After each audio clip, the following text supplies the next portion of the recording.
Recording studio Ekangar सराय। हनिया तोरा जोरे जोरे गा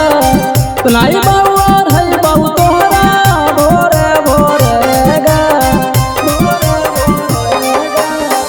लाई बावर हनिया तोरा जोरे जोरे गा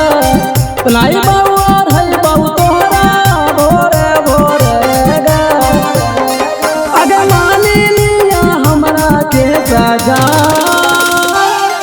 किए के काम कारी हाय जान पियवा घर नहीं गैया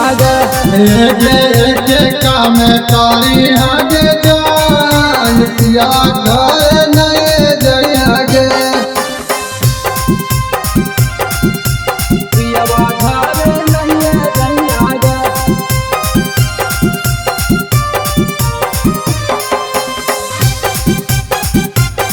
पियवा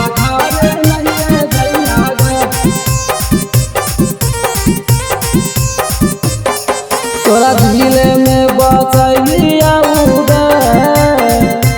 तोरा पटना घुमैलिया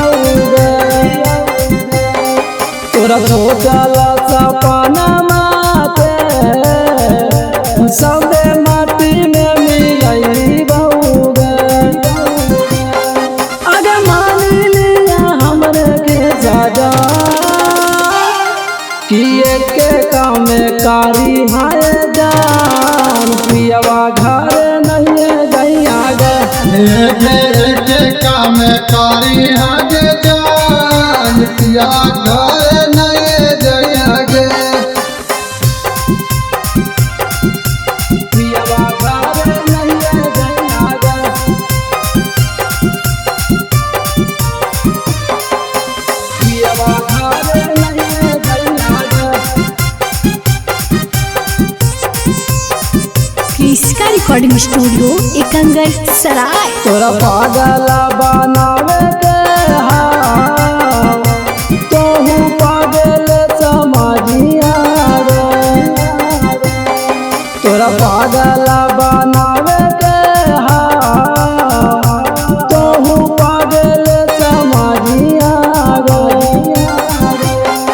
अगर मान लिया हमरे के सजा किए के काम कारी हाय जान पियवा घर नहीं गैया